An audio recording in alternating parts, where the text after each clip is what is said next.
Hi guys, welcome back to another case review. Yay!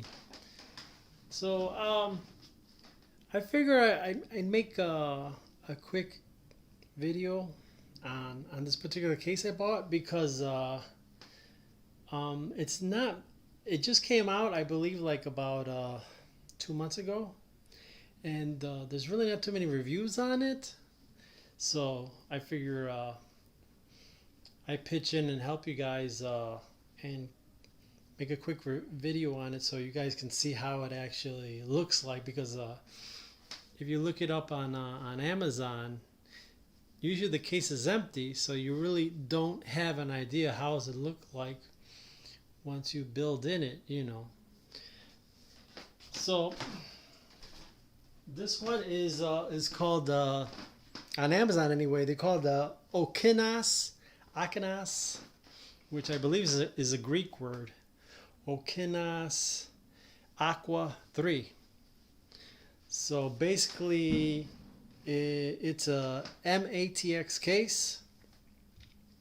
Officially, it's an MATX case, but of course, you can also use it with ITX motherboards as well. And let's see. If you guys don't know, and you know, most content don't really mention it, there's actually two types of there's actually two types of Micro-ATX boards. So let me just show you really quick as an example. Here's an old 775 motherboard, right? So all you need to do is like look up here, so you'll see one bolt hole and you'll see the second bolt hole, right? That's usually the two bolt holes usually tells you it's the smaller sized MATX motherboard, okay? And so those are usually the lower tier. 2 bolts means it's usually the lower tier, cheaper MATX boards. And so if you spend a little bit more money, you'll the board comes out a little bit over here, and it has a third bolt hole. And usually when you have the third bolt hole, you'll have 4 RAM slots when there's 3 bolt holes. So that's one way to remember. 2 bolt holes, usually you get 2 RAM slots, and then 3 bolt holes, the board comes out to here, and you got 4 RAM slots. At least on modern motherboards. This is kind of like an exception. This is like an old 775. So what they did like a long time ago is the CPU socket is further towards the back of the motherboard, and so that's how you can still have room for 4 slots. But usually nowadays the CPU socket is further towards the center of the motherboard, so usually here you'll only see 2 RAM slots when it's a single 2 bolts, and you need 3 bolts to make 4 slots. So that's how that goes. So on this on the Okinos Aqua 3, I don't know if I can't really show you. I don't know if you can see it in the video, but if you look up here, there's standoff holes for 1, 2, and 3. The third is right here, but you know you can't see it. But the third one's right here. So the particular motherboard I put in here is the smaller, shorter MATX board, and so it uses only 2 standoffs on the top.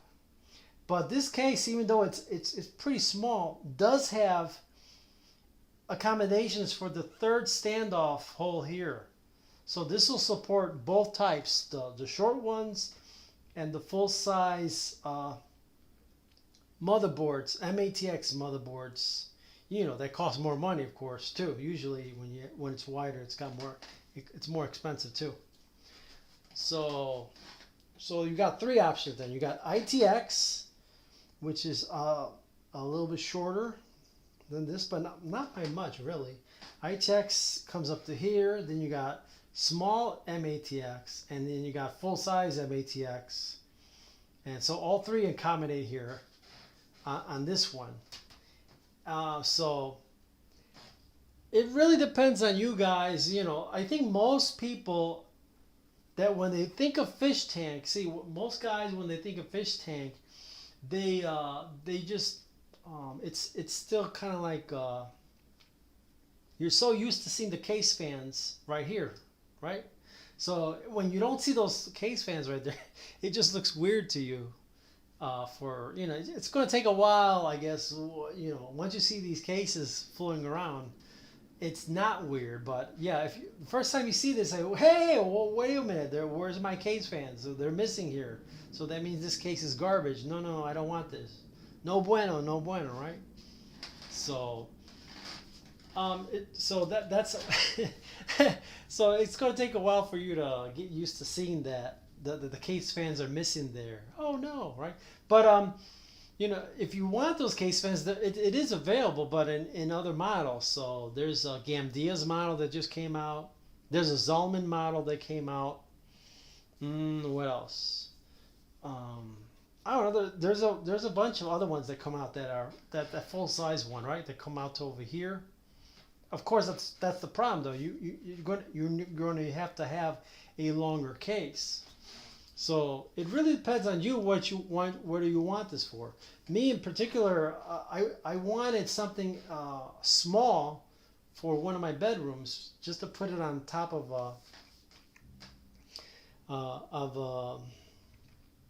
a dresser, right? So I wanted something small. So that's why I picked this one in particular, you know. For so it depends. I imagine you probably guys want if you want something small, either for I don't know the living room, kitchen, or a bedroom. You need something extra small. Then you can get this one. Now, I imagine there's not too many out there right now, but I imagine that some case manufacturers are going to make this even smaller. And it's going to be only for ITX. So if it's an ITX only build, that's going to restrict what kind of video cards you can put in here, right? Because that's going to be too long then. So if it's going to be an ITX build, then you're going to have to think about what kind of video card is going to fit in there. So here's an example. If it's an ITX, if this case becomes smaller even still. And you can check Amazon and Newegg and just look for ITX cases. This is a perfect example of a video card you can use in an ITX board. So if this is even shorter still, this should fit. So look for video cards where the slot ends at where the PCIe slot and the tab, that's where the board ends. I think you can't really get any shorter than that anyway, right? So let's see, another example would be like an RX 550. You know, there's not too much past the slot, right? That's one way to figure, you know, on these Radeon cards, right? Just a little bit past the slot. That's how you look, if you're shopping for ITX. Here's another example. This is pretty much the same. See, R7 450, pretty much the same size as 1050 Ti. See, and for modern cars, I think I've seen a RX 5500 and RX 6500. You can get them in this size as well. So just to give you an idea what cards you might be shopping for if you need a case even smaller, but you know, you're going to need ITX board and this card and possibly an SFX power supply, because it's got to be a shorter power supply as well. But on this particular case, just to give you an idea, this is a Red Dragon 580 2 fan. So you see where it ends, and you still got room over here, right? So you know, I don't really think you want a car that fills all the way up here, because that's going to make it hard for you to build in. You need a little bit of space here for your power cables. So other popular cars that'll fit here is RX 580 Red Devil, and here's the RX 580 XFX. This is a very famous model. You can still get this brand new on Amazon and some of the other retail stores. For some odd reason, they made a ton of these, and you can get these brand new still for either $120 or $130. You can get this at Micro Center right now, Amazon, I guess Newegg, maybe on Best Buy, you know. So this is kind of like the go-to card. But you have to keep in mind, this one's a little bit longer, right? So the Red Devil ends in here, and this one's going to end like around here somewhere. So, but like I say, it's still going to be fine, you know. But yeah, I mean, if you can get the Red Devil, this is the one I recommend, because this has a little bit better heat sink. It's got an extra power plug, and it has a ARGB light bulb right here, and so I think you can not only just I think it's full ARGB, so you can set it in red or blue or any color. Downloading the PowerColor control software, and then you have control over this ARGB bulb. So this is the card I would recommend instead of some of the other ones. But oddly enough, you don't really see the Red Devil RX 580 floating on the used market. You don't see it too much. But if you see that, I recommend you pick this one up. It's a little smaller, and I think it looks cool. It looks cooler. What else? What other cards? Oh yeah. Here's another famous card, XFX 578 gig, and this one's a little bit shorter. This one's shorter than the 580, right? Just to give you an idea, right? So the 570 is shorter than the 580, so it's about the same size. It's about the same size as the Red Devil, right? So this is a good famous go-to card you can put in here. The RX 580, RX 570, right? Of course, you also got the 470, 480, 570, 580. Those four cards, right? Pick one of them, you know, see which ones you got a good price on. Preferably the cards that are 8 gigabytes, of course. And here's a oldie but goodie, 750 Ti. Another 2-fan, pretty much the same length. Pretty much the same length as the Red Devil, right? So 750 Ti, 570, 580. So those are the kind of cards, just to give you an idea, that would go well in this case. Go on, I don't know what's exact millimeters, but you know, but like I said, I don't recommend you max out. you know what I mean? I don't think it's a good idea to find a video card that's almost touching the glass, because it's nice to have a little room in front of the video card to you know, for the cables, you know, for aesthetics reasons, and it's just a lot easier to build in it.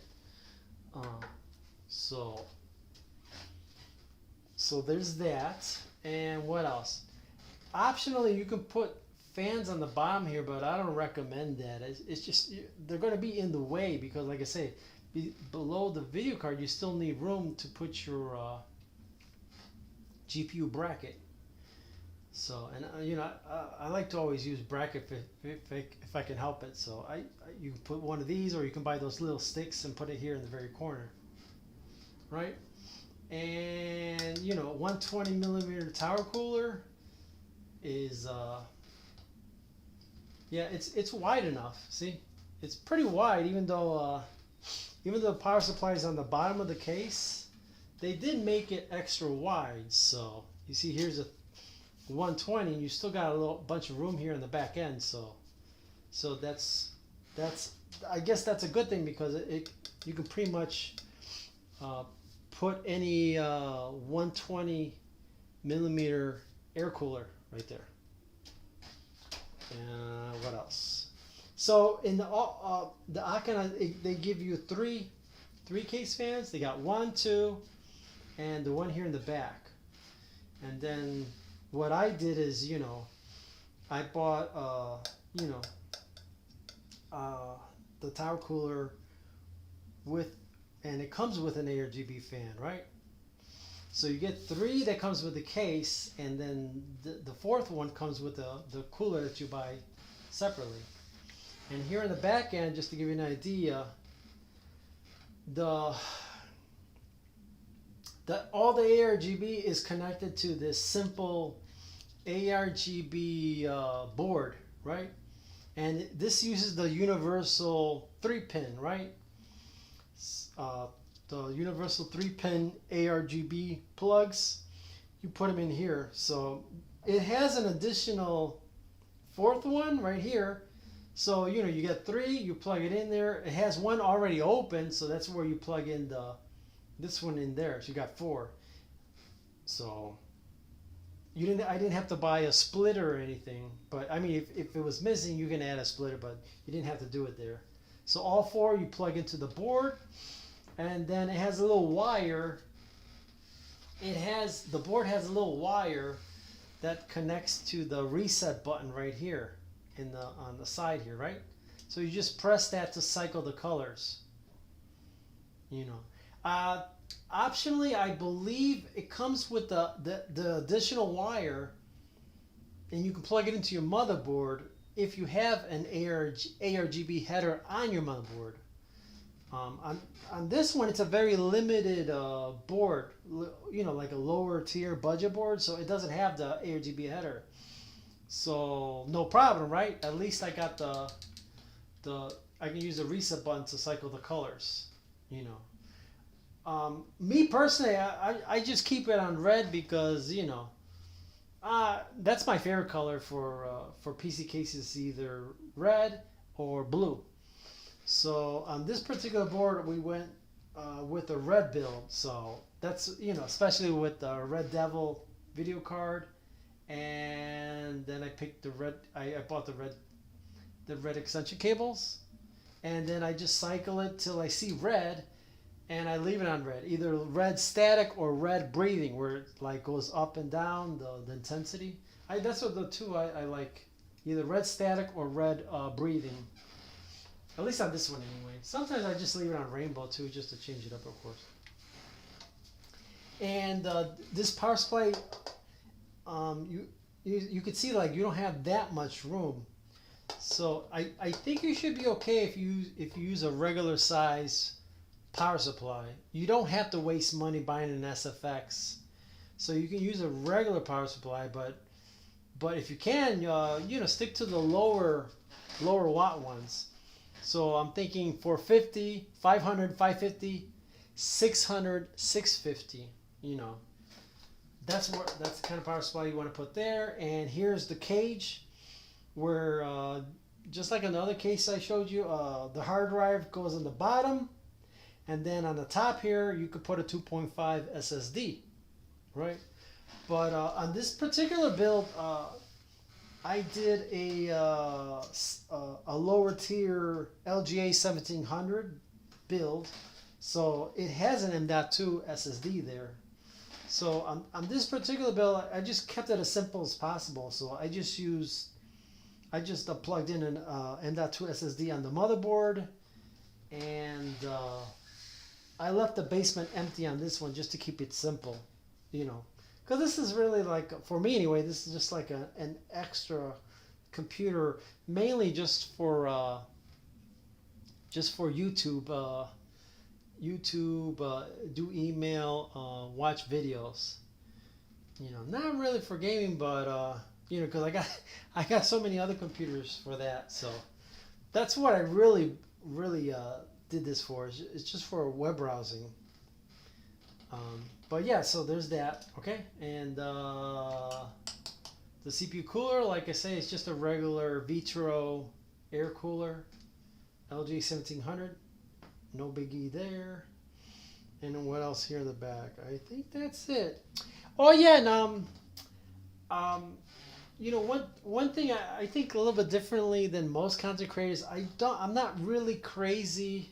I don't like the idea of zip tying all this, you know, because maybe you guys don't know, but it's not really healthy to stress any of these connections. So what I try to do is, you know, I just make it as I always go like this and make sure all the wires are like comfy, and make sure nothing is short circuiting back here. And other than that, you know, I try to minimize the tie strapping, and I try to minimize anything being tight. You know, I like to see everything like nice and comfy, and nothing's being stressed, or you know, that it can get pulled out of a connector. And then I might put a little bit of masking tape or something on these cheesy ARGB connectors, because there's really no way to like lock it down.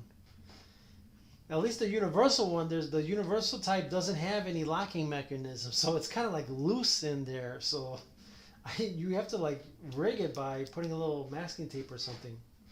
I don't know, unless you go proprietary by like Corsair or Lian Li. Those connectors a little bit have a locking mechanism. We're talking more money, right? What else? And see on the top, just to give you an idea, right? The two 120 standard fans. You know, you still got a little bit of room here to move the fans back and forth a little bit. There's an additional here, so I imagine if this is 120, this must be 140, right? So if you want to get rid of these fans, you could put a 140 in here and here. I don't think it's necessary. It's overkill, but it's there, you know. I don't know if it's there, but see, the bigger the fan, then you know you make it a little bit. You take up more space back here, and maybe that's going to be harder for you to build in, right? It's already kind of tight as is to you know, fish your wires in here. But yeah, even though it's kind of small, it's still pretty spacious, because see, you got the CPU hole here is nice and spacious, so you still got room to work in here. So I don't know. And what else? Oh yeah, don't worry about modular. You know, sometimes it's better just to stick with these regular power supplies that you don't have to be dealing with modular, because you never know when those modular connectors are fully seated, or it might work itself out, and then you're creating a problem there, and you don't even know if it's, hey, maybe the connectors are connected. You know, that it's just a lot easier with something like this, non-modular. And but like I say, if it's not modular, I mean, just get the lowest watts, so you're not having all these extra wires for nothing. So that's what I mean. Like on this kind of build, I'm thinking like 450 all the way up to 650 is a sweet spot. 450 to 650, and then for video cards. And then for video cards, you want to go with either you want to either go with something simple that's bus powered. If it's bus powered, you can go with 300 watts, right? If it's bus powered, you can just go with the 300 watt power supply.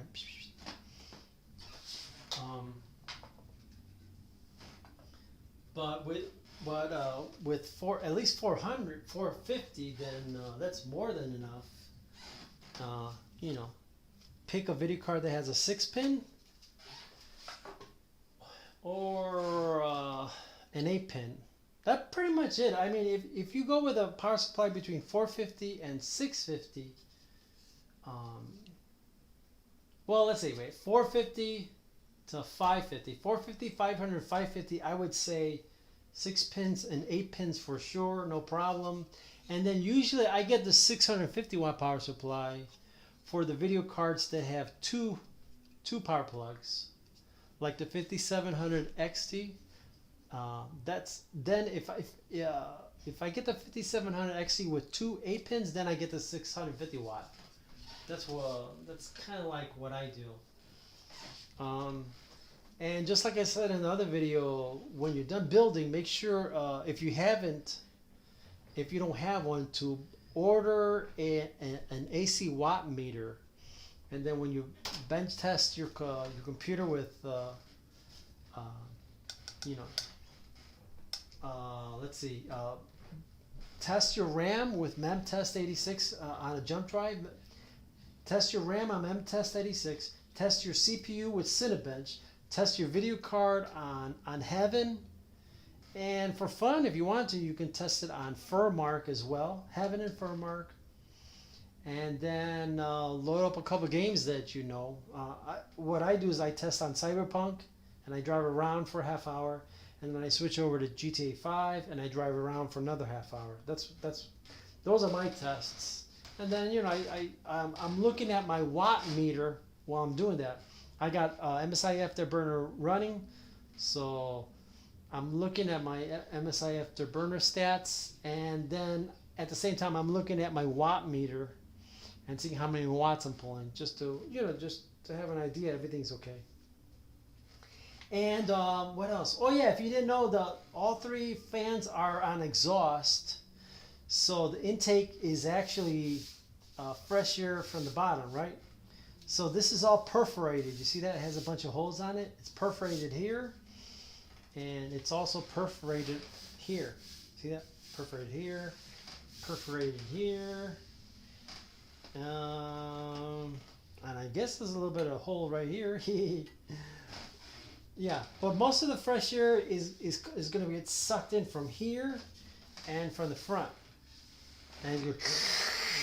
And usually that's enough. I mean, like I say, it's not a high-end system. So between a video card with a single 8-pin, an i3, i5, Ryzen 3, Ryzen 5, or something older, like an FX 6300, FX 8300, something like that. What else? Yeah, that kind of power consumption, I don't see it's going to be a problem for you. Now, at least for me, I already tested. This is an i3, and this is R580. And temperature stayed between 60. In the 60s, plus or minus in the 60s, Of course, right now in the summer, if you've got no air conditioning, maybe it'll be in the 70s, but, it's still fine. So, I think that's about it for the video. So, yep. Let me see. Yeah, I think that's about it. Okay, well, yeah, so check out that case. Check Newegg and check New Amazon.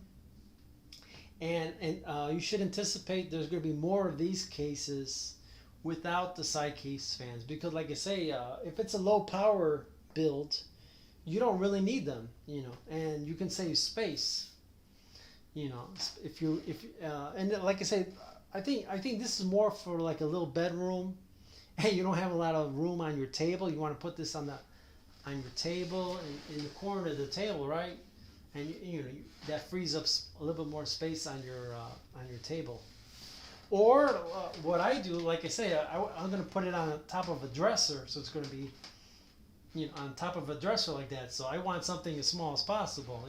I don't need that's stupid. I don't really need I don't really need for it to be longer, just to accommodate these fish tank intake case fans. That it's for all intent and purposes is not necessary, unless you're looking for aesthetics, I guess. Then yeah, sure. If you're looking for aesthetics and you got the room in the table, then get the longer one, and then you get those two standard case fans that you see. Oh, and Okinos already came out with a, I think it's called Aqua 5 or Aqua 7.